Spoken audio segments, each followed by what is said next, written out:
Assalamualaikum warahmatullahi wabarakatuh. Berjumpa kembali dengan saya, Ibu Yuli. Pada abad yang serba modern ini, bagi mereka yang ingin sukses di dalam pergaulan, tentulah memerlukan penyesuaian asas pergaulan dengan cara hidup bersama. Seseorang yang dapat membawa diri dengan etiket yang baik di dalam lingkungannya, pastilah akan memancarkan suatu kepribadian yang menarik. Dan pasti itu semua akan mendapatkan simpati serta sambutan yang baik pula. Maka dapat dikatakan hal ini secara tidak langsung akan menyertai Anda semua ke jenjang sukses dalam pergaulan dengan sesamanya sehari-hari. Etika bersifat mutlak dan berasal dari hati nurani. Orang dengan etika yang baik akan selalu memiliki niat yang baik dalam berperilaku. Etiket merupakan cara pergaulan yang baik antar sesama manusia dan bersifat relatif. Etiket adalah cara kita berhubungan dengan orang di sekitar kita. Pada pertemuan ini, kita akan membahas mengenai etiket pergaulan sehari-hari. Yang pertama akan kita bahas yaitu berkaitan dengan berpakaian. Pakaian memegang peran penting bagi kita. Sebab dari cara berpakaian kita dapat dikenal orang dalam banyak hal. Antara lain etika, perasaan maupun tabiat-tabiat lain yang ada dalam diri kita. Yang harus kita perhatikan adalah mengenai tata cara dan warna dalam berpakaian. Yang berkaitan dengan tata cara. Jadi di sini kita harus dapat membedakan antara pakaian sehari-hari dan pakaian untuk bepergian. Untuk pakaian yang kita pakai di sini tidak tergantung pada bahan yang berkualitas tinggi dan mahal. Namun cukup dengan bahan yang sederhana dan kelihatan rapi serta bersih. Terkait masih berpakaian, yaitu hubungannya dengan warna. Jadi warna di sini itu kita harus bisa membedakannya ketika kita akan bepergian pada pagi, siang, sore maupun malam hari. Ketika pagi dan siang hari, alangkah baiknya kita menggunakan busana dengan warna muda dan tidak terlalu berwarna-warni. Sedangkan untuk sore dan malam hari, itu bisa menggunakan warna yang gelap. Dan yang harus kita perhatikan, hindari hal-hal yang dapat memberikan penilaian buruk terhadap kita sendiri. Hanya karena disebabkan ketika kita berjalan-jalan di jalan besar ataupun berkendaraan dengan mengenakan pakaian tidur. Karena hal ini jelas merupakan suatu perbuatan yang menunjukkan kekurangsopanan kita di dalam etika berpakaian. Kemudian yang kedua yaitu berkenalan. Nah, untuk cara dan sikap kita pada saat kita berkenalan dengan seseorang itu lebih baik dilakukan dalam keadaan berdiri. Dan yang harus kita perhatikan dalam berkenalan ini antara lain yang pertama, pada waktu berjabat tangan jangan sampai terjadi hal-hal yang terasa kasar, yaitu mengguncangkan tangan dengan keras. Jangan sampai. Kecuali pada suatu pertemuan dengan teman yang memang sudah akrab. Kemudian yang harus kita perhatikan berikutnya, ketika berjabat tangan, yaitu peganglah tangan itu dengan erat dan bersemangat. Kadang berkenalan di sini cukup dengan membungkukkan badan saja, dan ini biasa dilakukan pada saat resmi. Kemudian pada saat memperkenalkan diri kita, tidak usah menyebutkan gelar, jabatan, cukup nama dengan suara yang jelas. Namun, hal yang wajib bagi kita sebagai tuan rumah adalah memperkenalkan tamu. yang belum saling kenal. Jadi kita memperkenalkannya satu persatu ketika kita kedatangan tamu, namun di antara tamu yang berkunjung itu tidak saling mengenal. Kemudian di sini kita juga harus mengenalkan seseorang yang memiliki gelar ataupun pangkat. Wajib kita sebutkan. Mengapa wajib kita sebutkan? Karena ini bagi seseorang itu berkaitan dengan rasa kebanggaan tersendiri. Kemudian untuk selanjutnya hubungannya dengan makan. Nah ini etika makan itu yang seperti apa toh? Nah, biasakan menunggu seluruh anggota keluarga yang akan makan, yang akan ikut hadir pada perjamuan makan itu semuanya sudah lengkap. Baru dimulai acara makan. Kemudian untuk sendok itu dipegang di tangan kanan dan garpu itu dipegang di tangan kiri. Dan yang perlu kita perhatikan pula, menjaga ketenangan dari suara sendok dan garpu. Terus ini penting juga, ketika kita akan makan, suapan kita di dalam sendok itu jangan terlalu penuh, jadi secukupnya saja. Kemudian di sini jangan menggunakan sendok yang kita pergunakan untuk menyuap untuk mengambil lauk pauk. Pergunakanlah sendok yang khusus yang berada pada piring lauk pauk tersebut. Kemudian di sini apabila akan melakukan pembicaraan, hendaknya makanan yang sudah ada di dalam mulut kita itu dikunyah terlebih dahulu.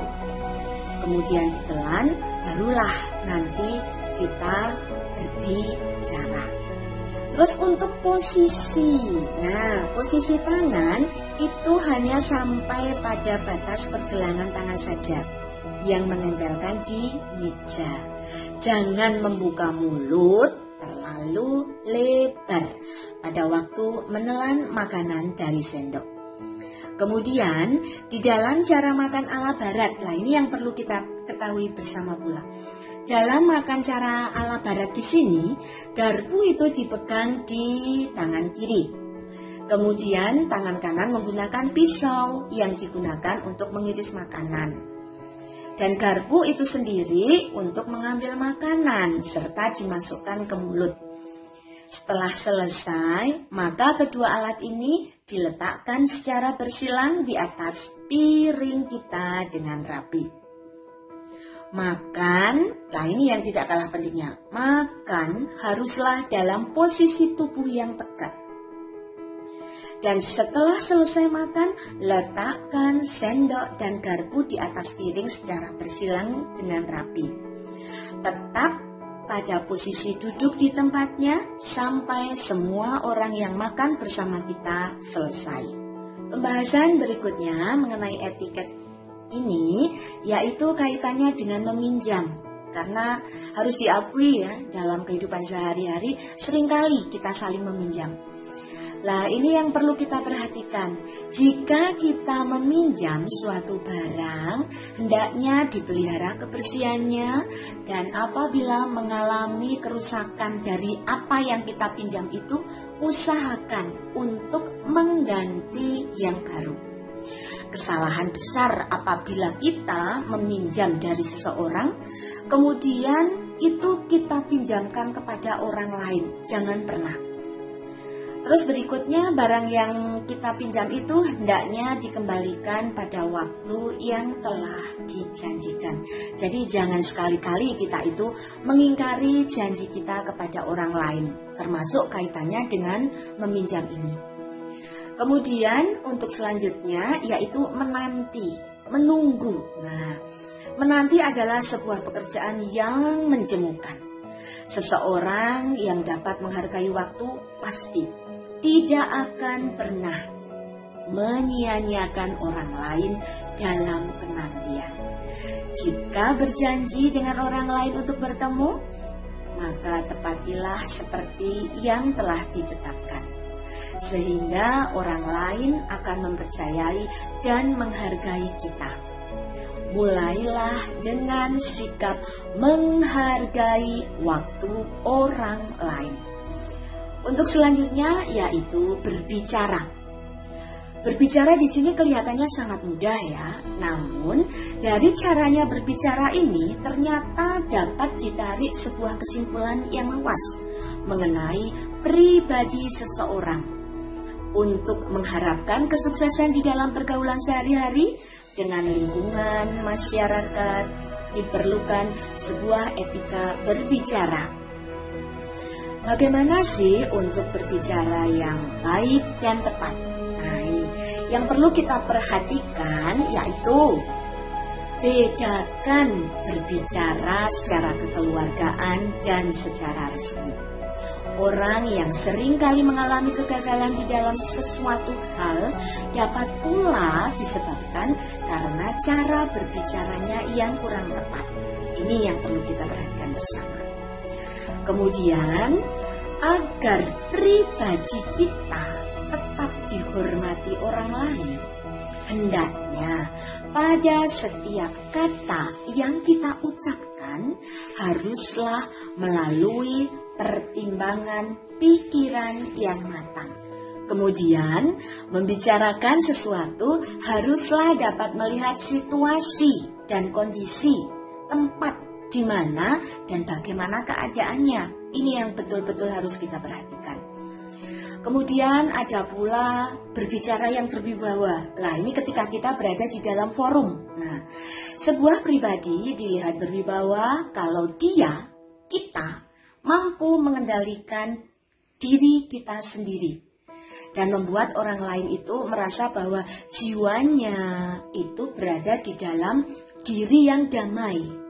Kita harus mampu membedakan mana wibawa dengan karisma, karena ini sangat berkaitan dengan berbicara yang bisa memunculkan kewibawaan. Wibawa itu bisa kita bangun, karisma itu tidak bisa kita bangun. Karena karisma ini kaitannya dengan pemberian Allah Subhanahu wa Ta'ala. Orang-orang yang berwibawa lebih mudah dihadiahi karisma oleh Allah daripada di sini orang yang suka usil, atau dalam istilah Jawanya Bu Yuli menyebutnya dengan petakilan. Nah, hidupnya berantakan, ini sulit diberikan oleh karisma oleh Allah ini. Kemudian di sini tanggung jawab kita yang utama ini sebagai pribadi adalah membangun wibawa kita sendiri di dalam berbicara.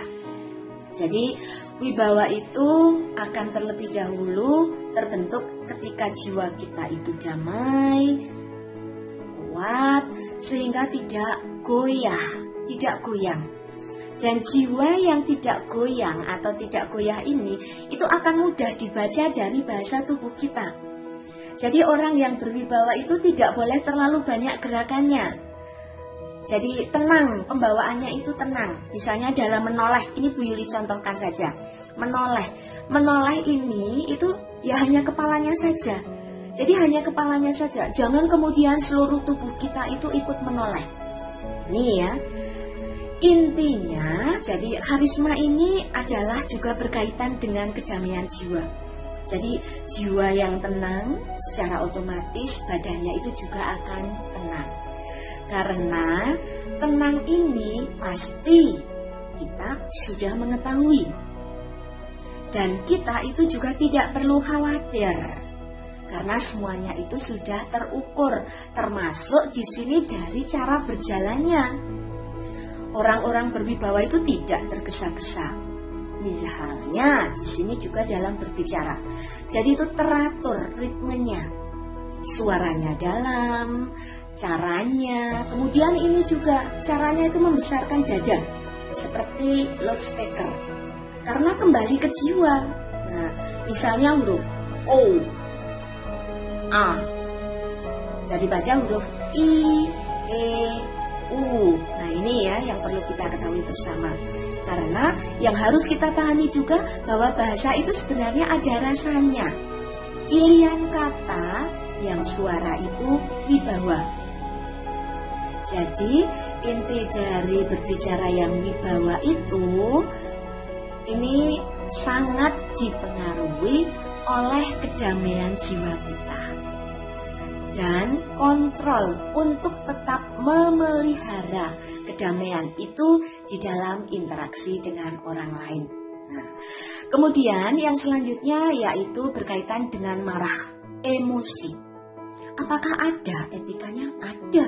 Nah ini ya, cara marah ini juga harus kita keluarkan dengan cara yang anggun. Caranya, kita tidak boleh sombong. Kita tidak boleh menganggap remeh, rendah orang yang sedang kita marahi. Hargai, hormati mereka. Jadi, selain itu kita juga harus menghormati diri sendiri. Karena dengan berperilaku tidak sombong terhadap orang yang sedang kita marahi, itu berarti kita sama saja menghargai diri kita sendiri. Hormati orang yang kita marahi, upayakan supaya dia tidak kehilangan hormat dan membangun rasa hormatnya setelah kita marahi untuk menjadi orang yang lebih baik. Kemudian etiket berikutnya yaitu terkait dengan menjenguk orang sakit. Penting untuk kita ketahui bahwa pada umumnya mengunjungi orang yang sakit itu berbeda dengan bertamu secara biasa, baik itu di dalam tata cara, pembicaraan, ataupun berkaitan dengan buah tangan yang kita bawa. Misalnya di sini, tengoklah si sakit pada waktu yang telah ditentukan. Misalnya ini ketika si sakit itu ada di rumah sakit. Kemudian, perhitungkan pula untuk membawa buah tangan atau oleh-oleh yang kiranya itu tidak dilarang untuk dimakan. Kemudian, jangan melakukan pembicaraan yang sifatnya itu meresahkan pikiran si sakit. Jangan berbicara dengan nada keras yang dapat mengganggu ketenangannya. Jadi, berbicaralah secukupnya dan yang tidak selalu memerlukan jawaban panjang lebar dari si sakit. Berikutnya yaitu tertawa dan tersenyum. Nah, ini yang sehari-hari kita lakukan ya. Karena apa? Dalam tawa, dalam senyum itu mengandung arti pergaulan yang luas. Seseorang yang setelah matang dalam pergaulannya akan dapat mengatur tawa dan senyumannya sebagai senjata untuk kesuksesan di dalam pergaulannya. Nah ini ya, yang terpenting di dalam tertawa, yang terpenting di dalam tertawa dilakukan secara wajar dan segar. Jadi apa adanya, jangan dibuat-buat, sesuai dengan situasi dan tempatnya. Kemudian tertawa di sini itu juga bisa dilakukan secara bebas. Namun ada yang perlu kita hindari dalam tertawa. Di antaranya tertawa sambil sembunyi-sembunyi. Itu jangan. Kemudian tertawa sampai ini mengeluarkan air mata. Terus tertawa sambil mengeluarkan teriakan-teriakan yang keras. Dan tertawa yang diiringi dengan gerakan tubuh yang berlebihan. Itu lebih baik kita hindari. Kemudian tersenyum. Tersenyum tata caranya di sini hampir bersamaan dengan tertawa. Namun dalam pengembangannya senyuman dapat dipergunakan secara lebih luas. Senyuman yang ditampakkan hendaknya keluar dari lubuk hati kita.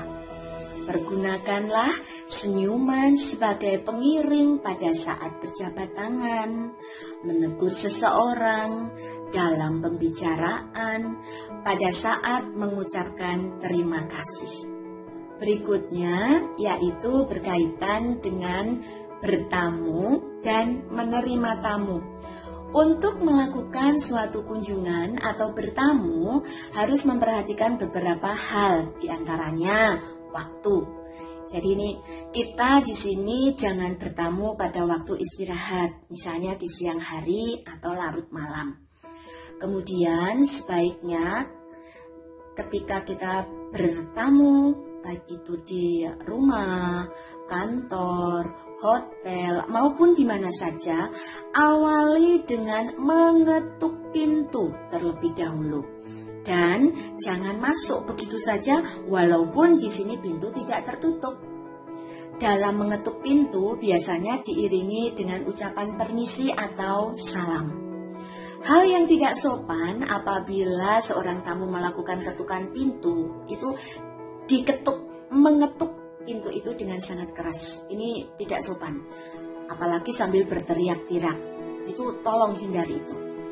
Kemudian nanti setelah tuan rumah itu muncul dan mempersilahkan kita masuk, maka yang harus kita perhatikan selanjutnya adalah kebersihan alas kaki kita. Barangkali kalau musim hujan alas kaki kita kotor, tolong itu betul-betul kita harus mampu menjaga kebersihannya. Jangan mempermalukan diri sendiri pada yang memiliki rumah di mana kita bertamu. Karena menjaga kebersihan itu adalah kewajiban seseorang. Untuk selanjutnya yaitu bertamu, itu sifatnya itu harus ringkas. Jadi tidak usah panjang lebar. Jadi ringkas dan praktis. Bisa sekitar antara 15 sampai 30 menit saja sudah cukup. Jadi untuk menghargai orang lain. Kemudian untuk suatu kunjungan yang telah ditentukan, lebih baik kita datang tepat waktu. Syukur-syukur kita bisa datang lebih awal atau mungkin 5 menit sebelum janji kita. Karena apa? Karena ini menyangkut kepercayaan orang lain terhadap diri kita. Sekaligus itu menunjukkan pribadi dan cara kerja kita. Kemudian, di sini pada orang yang kesusahan. Ini juga harus kita perhatikan ya. Bertamu pada orang yang kesusahan, kita harus mampu menjaga pembicaraan. Jangan sampai terjadi suara tawa yang keras, ataupun di sini bentuk pembicaraan yang sifatnya itu saling bertambah. Jadi ini semua menunjukkan bahwa pribadi kita itu yang meremehkan terhadap sesuatu hal yang terjadi. Kita harus mampu melakukan sesuatu pembicaraan yang walaupun singkat, namun sifatnya itu menunjukkan bahwa kita itu ikut berduka cita. Kemudian yang perlu kita perhatikan pula ketika bertamu, jangan mencela atau menyindir terhadap suatu hidangan yang disuguhkan oleh tuan rumah. Hormatilah. Kemudian jika setelah semua itu dirasa sudah cukup, hendaknya ketika kita pulang, maka ciptakan suasana di mana kita patut menunjukkan kepuasan, kegembiraan, sehingga semua akan memperakrab situasi persahabatan. Kemudian menerima tamu. Nah ini, hendaknya ciptakan suasana yang akrab agar tamu itu merasa bahwa kunjungannya itu tidak merepotkan. Kemudian jangan menerima tamu dengan air muka yang muram, jutek, jangan. Tapi tersenyumlah, ramahlah menyambut tamu yang datang ke rumah kita. Jangan terjadi pembicaraan yang sifatnya itu kita memimpin. Tapi kita harus mampu menciptakan pembicaraan yang timbal balik. Kemudian sesaat tamu kita duduk, maka sudah semestinya kita menghidangkan minuman untuk menjamunya. Tetapi hendaknya kita permisi terlebih dahulu ke belakang sebentar untuk menyediakan segala sesuatunya kepada tamu kita. Kemudian jangan sampai menampakkan kita menginginkan dia itu cepat pulang. Kemudian di sini saat tamu akan mengucapkan selamat perpisahan, maka kepulangannya harus diiringi dengan muka yang ramah. Dan antarkanlah tamu sampai di depan, sehingga tamu kita pulang dengan diliputi perasaan yang puas. Berikutnya yaitu sifat bantu-membantu. Nah ini, sebagai umat manusia ini sudah harus kita lakukan. Dalam bantu-membantu ini yang harus kita pahami bersama ya, kita harus memiliki pedoman tak banyak bicara tetapi banyak kerja. Ini adalah suatu pedoman yang patut kita pegang di dalam memberikan pertolongan, kerjasama dengan seseorang ataupun masyarakat sesuai dengan kemampuan yang dapat kita berikan pada mereka. Contohnya, memberikan tempat duduk bagi orang yang lebih tua atau wanita yang membawa anak-anak ketika kita berada di dalam mungkin bus ataupun angkutan kota. Berikanlah tempat kepada mereka yang lebih membutuhkan. Kemudian contoh berikutnya, menolong orang menyeberangkan jalan. Misalnya untuk anak-anak, orang tua, orang cacat. Pada saat kita melihat bahwa mereka itu membutuhkan pertolongan kita. Kemudian di sini kita berusaha memberikan bantuan keahlian ataupun tenaga yang kita miliki, kita dapatkan untuk orang yang membutuhkannya. Terus kita di sini tidak boleh berpangku tangan pada saat kita melihat ada gotong royong, ada kerja bakti, mungkin ketika hari perayaan besar seperti 17 Agustus atau hari-hari besar lainnya. Kemudian di sini kita juga mau membantu kepada orang lain yang membutuhkan di saat kita itu memang bisa membantu. Jadi kita itu tidak boleh berpangku tangan ketika kita melihat di depan mata ada hal yang harus kita lakukan. Dan yang lebih penting lagi, kita tidak boleh canggung dan ragu untuk terjun dalam kehidupan masyarakat pada berbagai keperluan. Karena dengan amal dan sikap perbuatan kita yang baik ini jelas dan pasti kita akan dihargai oleh orang. Namun pada prinsipnya kita harus sadar bahwa ini semua kita lakukan bukan untuk mengharapkan penghargaan orang lain, namun kita lakukan dengan kesadaran diri kita sebagai makhluk individu maupun makhluk sosial yang melihat di hadapan kita memang ada yang membutuhkan, maka lakukanlah dengan ikhlas. Tanamkanlah sifat-sifat yang baik dengan berdasarkan rasa ikhlas, sehingga ini semua akhirnya menjadi sifat murni. Cobalah, maka rasa puas yang sesungguhnya pada lahir maupun batin kita akan kita rasakan. Ini mengenai etika pergaulan dalam sehari-hari. Mudah-mudahan apa yang Bu Yuli sampaikan bisa bermanfaat untuk kita semua. Akhir kata, wassalamualaikum warahmatullahi wabarakatuh, dan mudah-mudahan kita berjumpa pada tema berikutnya.